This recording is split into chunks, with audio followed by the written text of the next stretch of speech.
Your company pays a lot of money for AI tools that know nothing about your business. They have zero context about your business.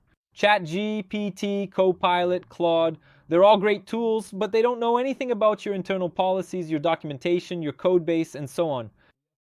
What if I told you that you can create your own Copilot for your company using RAG? And it's not even that complicated, and it can be cheaper than what you're imagining right now. Hi, I'm Bruno Germano, Developer Relations here at Azion. And today in this video, I'm going to show you the complete architecture of a RAG system. RAG is a very broad topic, so I've divided this content into two videos. Today I'll talk about the architecture, the elements of a RAG, how these things interact with each other. And in the next video, I'll show actual code, how we implement a RAG. So subscribe now so you don't miss the next videos. Today is about planning, architecture, and we'll understand all the pieces of this puzzle so you can build your RAG there. Let's start with the real problem. Your company has various documentations, documents, presentations, wikis, codebases, repositories. Now imagine a developer joins your team and they need to understand how the authentication you created for your system works. Option 1. They'll spend days, maybe weeks, reading documentation, reading code, watching introductory videos of the company, the solutions, the technology. And from there, they'll start to understand how this authentication system works to start working on that system. This is the option most companies choose, okay? Or they'll use the company's internal artificial intelligence system, like some ChatGPT the company has. And then they go there, start asking questions, and they might get wrong answers, out of context, very generic answers, and possibly wrong in the sense of not knowing how your authentication system works. So it's an answer that's useless to them. Another option is for you to create and train your own LLM model. And then you spend hundreds, tens, thousands of dollars, weeks, months, maybe even years working on this model. And that's unfeasible for the vast majority of companies. The solution is to use RAG, Retrieval-Augmented Generation. Instead of training a new model, you use an existing model and augment it with your context, your documents, your data. That's RAG. It works more or less like this. A RAG system, when someone uses it, they'll send a question there. So before we send the question to the LLM model, we'll perform a search for documents within your document base. And then from that point onward, we'll take the question that has been asked along with the documents that have been found during the search process and send them all together to the LLM, which stands for Large Language Model, in order to generate a comprehensive answer. This makes it so that the question, along with the context of the documents, improves the response of this model, and from there, we'll have the answer, based not only on the content that this model already carries, but also on the context of your documents. And all of this happens in real time. It's as if you were sending a cheat sheet to the artificial intelligence model to find the answer you're asking for. A RAG system has 4 elements that we need to architect. I'm going to draw it here for you to understand one by one. The first one is data ingestion. So let's put it here. What is the data? It's your documents, your presentations, your videos, your images, your code base, your repositories, and everything else. The second one is the vector database.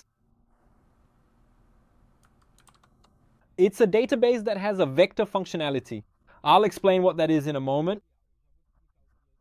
It's in this database that we're going to store your documents in a way that the artificial intelligence can find these documents and the data within these documents. I'm going to take a quick detour here because this part is very important. Pay attention. A vector database or a vector database is a special database designed in a way that it understands the meaning of words, not just the words themselves, but it will know what that word means and will store those data. When you have a phrase, for example, a dog barks, the artificial intelligence will transform this phrase into a vector of numbers, into a list of numbers. More or less, I don't know, I'll even cheat here. 0.2, 0.8, 0.1, minus 0.3. Like, I might be wrong, but whatever. It's going to transform this into a list of numbers. That's a vector. This vector can have hundreds or thousands of numbers, and this is stored inside your database. The magic happens when we have similar phrases, because then this list of numbers, this vector of numbers starts to look similar, close, or even identical. For example, I have 3 phrases here. The dog barks, the cat meows, and the fire is hot. If I ask you which of these are closer to each other in meaning, you'll probably answer the cat meows is close to the dog barks because we're talking about animals that make sounds, the sounds they're making, right? That's the meaning of the word. That's exactly what a vector database does by storing this list of meanings of these words and comparing them to each other. So, when you search in your database for dog barks, it will also bring up cat meows, even if those words are completely different but their meanings are similar. A traditional database only finds things if you type the exact words because it performs a text-based search. A vector database, however, searches for the meaning of the words you're looking for, and that's why it's perfect for RAG. The third element that we are discussing here is known as retrieval and orchestration. For the sake of simplicity, I'll just focus on retrieval here, which is considered to be our third important element in this context. This element is where the logic for finding documents related to the question you're asking happens, thereby increasing the context for the AI, for the LLM. And the fourth element here is the LLM, or the model, right? It's the AI model that will have its context expanded with your documents and generate the final response. Finally, we have a fifth element here. I won't say it's optional, but it's outside the RAG system, which is the interface. The interface is, let's say, the chat system or your IDE, where it'll be searching your documents or your code base and so on. This element can vary depending on how you want to set it up. But to have a RAG system, you need these four elements here. So, what I can say here is that these four important elements together make up what is called a RAG system, which stands for Retrieval-Augmented Generation. Now, let's take a moment to expand on this context right here, and I will go ahead and provide a more detailed explanation of each of these elements for you, so you can better understand how they all work together within the system. So let's start with data ingest. This is exactly where you'll ingest your documents, your PDFs, presentations, videos, markdown files, your code base, and truly any and every type of document you have in your company that you want to turn into context for the AI. This is where we'll put it. So I'll put here PDF files for documents, PDF again for emphasis, markdown files for easy to read text formatting, presentations for sharing ideas visually, PowerPoint slides, videos for dynamic content, images for visual representation, repositories for storing and managing project files, and code for the actual programming work, and so on. All of these are possible documents you might want to include in your RAG. Now, all these documents need to go through a process called embedding. In other words, we need to take these documents, process them line by line, word by word, content by content, and turn them into those vectors. A vector in a vector database can also be called an embed. So we need to embed these documents. For this process to work smoothly and effectively, you need to carefully decide on the chunks you'll use. That is, what specific set of words or data you want to store and analyze together in your database. So a chunk that's too small loses some of the context of what that document says. A chunk that's too broad loses precision, so you have to fine-tune it. Finding the perfect chunk size for your type of business, for your documents, for the specific problem you're facing there. My recommendation is that you start with chunks between 500 and 1,000 tokens. And another thing you need to decide here is the overlap, which is how much these chunks share with the next chunk. So imagine you have a chunk here of 500 tokens and another of 500 tokens. If we place them without overlap, I might lose some context of what one chunk says about the other, but if I start to create a junction, an overlap between them, we begin to carry the meaning from each chunk to the next. Got it? I suggest here that you use a 10% overlap, meaning our chunk will have between 500 and 1,000 tokens with a 10% overlap between them. And to process all your documents and perform data ingestion correctly with the right chunks and overlap, we'll also use an AI model to generate these embeddings. Here at Azion, we have the QEM3 embedding model, at least for now as I record this video, which is trained exclusively for this task, finding meanings and generating meaning vectors. The next component here is the vector database. So after you generate the embeddings, we'll store all of them inside the database. So here we'll store these embeddings and the reference to the documents they belong to, right? And this is important. I already explained it in the previous part, but this can't be a normal database. It has to be a vector database that supports performing these searches by embeddings.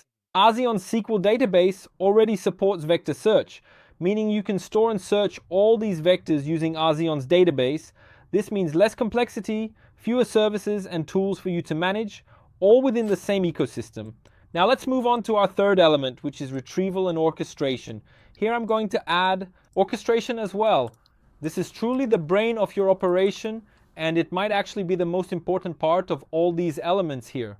Why is it so important? Because when you ask the RAG system a question, this is the place where it will take that question, process it, and transform it into something the system can understand. When you enter a search query, it is also turned into an embedding, which means the system will work to discover and understand the meaning behind what you are searching for, as well as the meaning of the words and phrases you are using in your query. This process allows it to perform a search that goes beyond just matching the exact words you typed by analyzing the intent and context of your input to find results that are relevant to what you are actually looking for in the database. So like this, first it processes the question, generates the embeddings for that question, takes that embedding, and does a search there in the database. So remember that the database knows the meaning of what we are looking for. So it will start to bring up all the documents that have similar vectors with that meaning of that question we are asking. From there, it will build the prompt. After that, it will rank which are the documents and the answers it found in the database that are most relevant to the question. And only after that will it build the prompt itself to then send it over there to the LLM. So that's everything this retrieval and orchestration part does.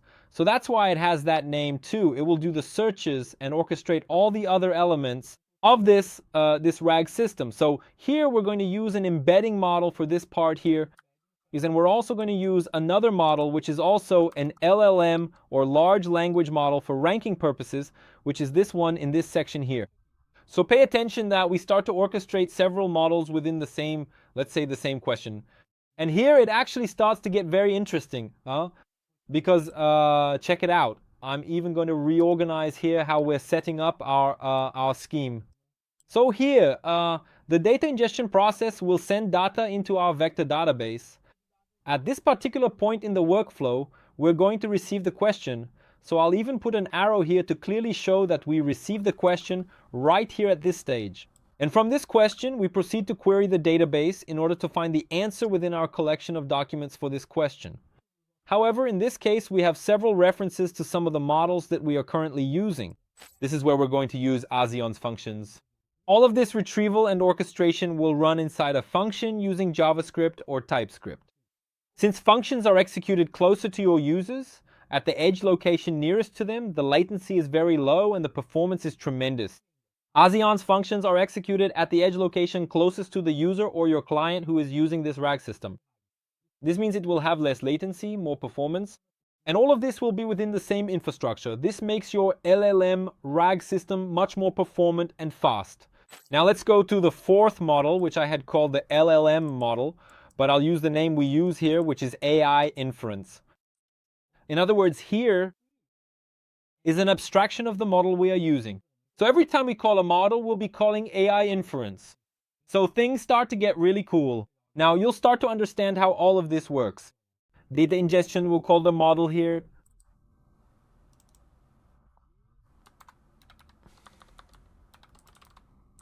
Embeddings, also known as an embedding model, are used here. And in this process, it will receive the embedding back and then carefully store it in the database for future reference, all right? So as you can see, here we have it all set up and ready to go. And here, when we are performing retrieval and orchestration, it will actually call both the embedding model and the rank models. Additionally, it will also call the LLM model in order to generate the final response. So in this case, I am not even going to proceed with that step. Instead, I will simply delete it. Actually, here what I'll receive here is the prompt plus the context and relevant details of the documents that were found in the database. So here I'll put it here. So I have LLM models here, which are the models that will generate responses, the actual large language models. I have embedding models here. I have ranking models here. So every time I call an AI model, I'll be calling AI Inference. Get it? And here what I'll receive is the response from the LLM model already based on the context we built. That's how it works. This is the architecture of our, let's put it all in English here, question. So it's AI inference that allows us to run AI models within the same infrastructure that your entire RAG system is running on. Less latency, more performance, fewer systems and services for you to manage. And here, when generating the response, let's say we can use actual LLM models, language models like Mistral or Qwen 3 LLM itself to take the whole prompt, the context of that prompt, and generate the final response. Now let's talk about another critical part, which is also connected here in a way. It's inside retrieval and orchestration, which are the guardrails. You don't want your copilot to answer just anything or in any way. So you need to create these guardrails to optimize and improve the responses, both the ones it finds in your database and the final responses for your users. So here we need to have filters optimized for the way you want it to work. You also need to have input validation here. So if someone asks a question you don't want them to ask or that you don't want it to answer, you need to validate that before processing all of this, you see? So you need to validate your user's data input. Validate somehow that the generated response was actually found in the context you provided. You want to avoid hallucinations, meaning you want to prevent the LLM model from making up an answer based on anything other than your context. This is called hallucination. All of this will be, let's stretch it here inside retrieval orchestration. I'll even remove this one for now, and let's put guardrails here, which will be placed inside this function of yours. Besides that, you can also implement additional security measures within this retrieval orchestration part. Let's see, you don't want just anyone, any random person using your RAG, for example. So here you can add authentication, such as requiring users to log in. You can incorporate authorization logic, you can incorporate rate limiting, and you can implement many security strategies to ensure your RAG system operates at its highest level of performance. So it's also right here, you see? So by using functions, you can create several logic layers to make your RAG system work better. Both the RAG, database queries, accessing AI inference, but also the guardrails and security, exactly how you need your system to function. And then finally, here we have our fifth element, which is, remember this one? The interface. So it's the interface that will generate the questions and searches you'll perform in your RAG system. So here is our RAG system. Tell me, is it easier now to understand how a RAG system works, each component's role, how they interact and all that, right? So let's review how everything is working here. Data ingestion is where you start. So this is number one. This is where you're going to begin, after you've processed all your data and vectorized everything. You're going to store all of that important information, all of those details, and everything you need to remember inside your vector database, which is step number 2 in this process. From there, we will proceed to implement the function that is responsible for handling retrieval orchestration, which is actually our part number 2. Wait, let me correct myself. Number 3, sorry. Our part number 3 is retrieval orchestration. From there, we'll proceed to integrate with our fourth element, which we actually already used for data ingestion, which is AI inference, which are the calls to the models themselves. So it's right here in AI inference. And then finally, our fifth element, the extra element, is here.